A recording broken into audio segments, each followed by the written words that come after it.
Rolando Silva, él es integrante de la Comisión Técnica de Seguridad Social del Colegio de Contadores Públicos de México, con este tema que es fundamental, saber qué es lo que estamos dejando de hacer en el entorno de nuestra jubilación.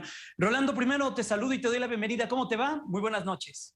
Muy todo perfecto por acá, un gusto saludarte a ti, a tu auditorio.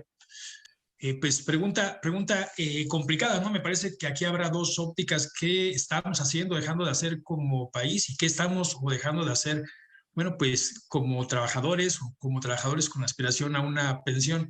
Y me parece que vale la pena enfocarnos en la parte que está en nuestras manos, en la que nos referíamos a qué es lo que hoy podemos hacer. Me parece que el paso uno sería involucrarnos, o sea, tener un involucramiento serio con nuestro proceso de pensión. En primera instancia, pues identificar qué proceso es el que me va a corresponder, si el de la ley actual, las AFORES como tal, o si aún tengo el beneficio de poder optar por un sistema, bueno, para calcular mi pensión, en donde el origen de los recursos sería diferente, y eso tiene que ver justo con el aniversario que acabamos de vivir. Si yo coticé, me dieron de alta antes del 1 de julio, mi escenario será uno totalmente diferente a las personas que se inscribieron al Seguro Social posterior a este mes de julio del 97, en donde su pensión deberá de provenir de recursos de la AFORE en casi todos los casos. Para entender eso, Rolando, creo que primero debemos saber cuál de las dos leyes es en la que estamos. La ley del 97 o la ley previa, la del 97. ¿Cómo podemos generar esta diferencia y cómo podemos sacarle partido a cada una de estas leyes? Claro, esto va a depender de la fecha en la que fuimos inscritos al Seguro Social. Si mi número de seguridad social tiene el tercer y cuarto dígito, deberían de señalar por lo regular el año en el que fui inscrito al Seguro Social. Si este es anterior, del 97 o anterior, seguramente voy a estar en el régimen de transición en la mayoría de los casos. Si mi inscripción es posterior a esta fecha, seguramente voy a estar con ley AFORE, con un sistema con un sistema en donde voy a tener que adquirir más bien una pensión, y en donde todo mi esfuerzo se deberá de enfocar en dos aspectos: acumular semanas de cotización y acumular dinero en la AFORE. Esto a través de las aportaciones que hace nuestro patrón, hace el gobierno, y que nosotros mismos podemos iniciar. Si estoy en el escenario anterior, bueno, aquí deberá de hacerse una combinación justo, probablemente haciendo uso de programas de continuación voluntaria, porque el factor aquí para determinar la cantidad de la pensión se calcula tomando como principal factor el promedio de los salarios de los últimos 5 años que hubiera cotizado. Esto, en combinación con el número de semanas que logra acumular, me va a dar una pensión, me va a dar el resultado de una pensión. Siempre o casi siempre va a ser una pensión mucho más cuantiosa, por referirse a la última etapa de mi vida para obtener el factor, a mi última etapa de la vida laboral, en donde en teoría debería tener más recursos. En el lado de la AFORE, quienes van a obtener una pensión que va a ser fruto del dinero que logren acumular, aquí el factor va a ser exclusivamente cuánto dinero pueda tener como saldo en mi fondo de ahorro para el retiro al momento en el que decida pensionarme, con la excepción, Jaime, de las pensiones garantizadas, que sería como la novedad a partir del 2020. Estamos platicando con el contador Rolando Silva, él es integrante de la Comisión Técnica de Seguridad Social del Colegio de Contadores Públicos. Rolando, ¿cuándo es un buen momento de comenzar a planear nuestro retiro? ¿En qué momento de nuestra edad y de nuestra vida productiva es un momento en que debemos detenernos y debemos comenzar a pensar seriamente en nuestro retiro? Sí, mira, yo te diría que hay un momento ideal, y es lo más temprano posible, desde el principio, desde el momento en el que... Pero ya vamos tarde. Decido, claro, sí, por supuesto que en la mayoría de los casos vamos tarde. Es un tema cultural, no tenemos la prevención. El hábito del ahorro, los mexicanos por lo general, pues tomamos la muerte con cierta ligereza, ¿no? Y el envejecimiento en consecuencia de la misma forma, y hasta que no nos duele algo no vamos al médico, y nos pasa lo mismo en el aspecto financiero. El mejor momento es hoy, y el ideal, ¿no?, de poder tener la posibilidad de viajar en el tiempo, debió haber sido en el momento en el que me inscribí. Hoy los jóvenes tienen un escenario mucho más cuesta arriba, mucho más complejo, Y creo que el primer paso que deberíamos de difundir es el involucramiento, saber en qué Afore estoy y saber qué es la que más me conviene. Hoy las Afores tienen diversos beneficios, diversos rendimientos que no van a ser los mismos para toda la vida. Entonces, de alguna manera tendré que irme involucrando y cambiar de Afore cuando los indicadores así me lo señalen y definitivamente comenzar un esquema de ahorro adicional.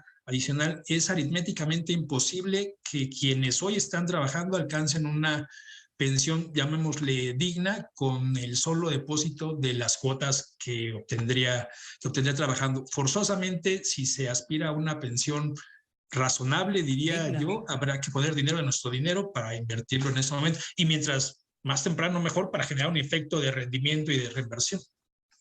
Para entender esto, Rolando, a partir del 97, la pensión y la jubilación es parte fundamental de nuestra propia responsabilidad. En nadie más recae esto.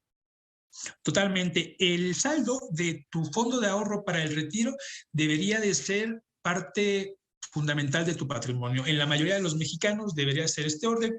Si tenemos una casa, la casa sería nuestro número 1 como patrimonio, un auto podría ser el número 2 y el fondo de ahorro para el retiro sería el número 3. Si no tenemos una casa, si no tenemos un auto, nuestro patrimonio es la Afore y es alto el porcentaje de trabajadores que no conocen en dónde está. E incluso alto el porcentaje de trabajadores que nunca eligieron una Afore a pesar de seguir trabajando y esto merma el resultado. Quien no eligió una Afore con oportunidad y quien no hace el ejercicio de evaluarlo con frecuencia, es sencillo, va a tener menos dinero cuando necesite utilizar ese dinero para comprar o adquirir una pensión. Rolando, los cambios que se registraron en la ley hace no mucho, en el 2020, me parece que fue, cuando hay una obligatoriedad que va a ir incrementándose para que la tasa de retorno sea mayor. Hoy es del 6.5, tengo entendido que es patrono, que es el patrón, que es el gobierno y que es uno mismo, ¿no? Las aportaciones te dan el 6%. Esto obligará a que en el mediano y en el largo plazo esto se llegue hasta los niveles del 15% y 6%, ya igualándonos con otros países, incluso Colombia, ya hay países que están caminando en ese sentido. ¿Esto que pasó hace muy poco es una buena noticia para nosotros? Sí, definitivamente es una buena noticia.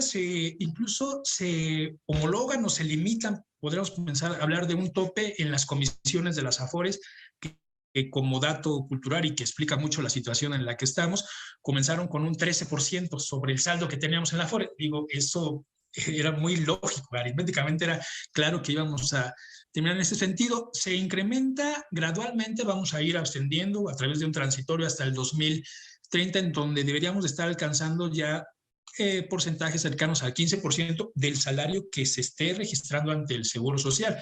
Esto va a ser gradual, quiere decir que estaríamos comenzando a cotizar en la forma en la que deberíamos de cotizar, comenzando a apartar, a separar dinero para este propósito ya en estas dimensiones a partir de 2030.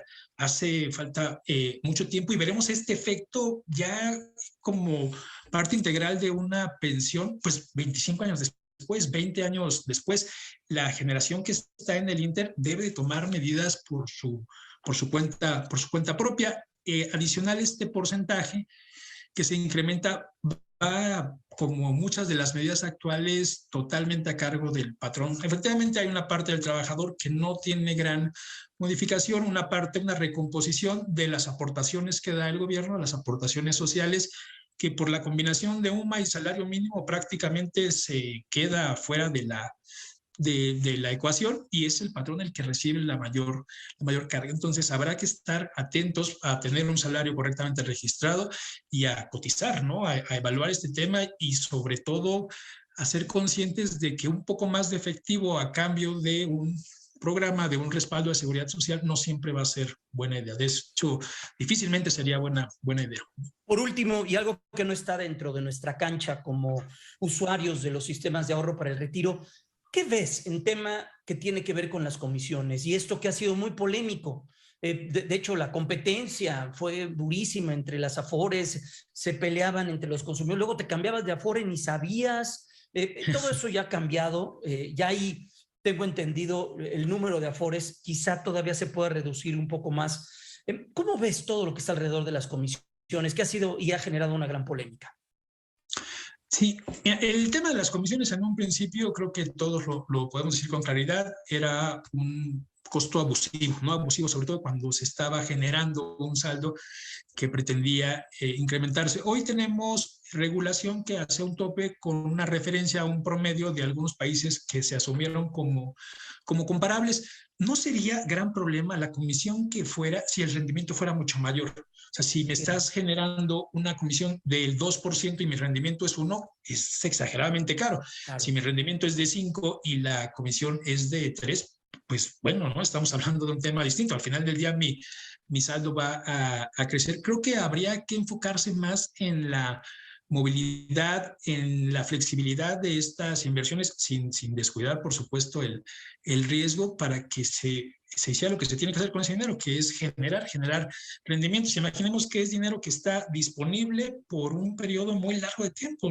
Quien comienza a ahorrar en su vida laboral, en promedio debería de dejar ese dinero disponible para inversión durante 25 años. Creo que se podría hacer mucho más en cuanto a generación de rendimientos, y que con el tema de las tasas hoy pues es sencillo, claro. Tenemos un referente, no tenemos un referente combinado de 3 países con políticas distintas en este sentido. Creo que estamos mejor en ese sentido.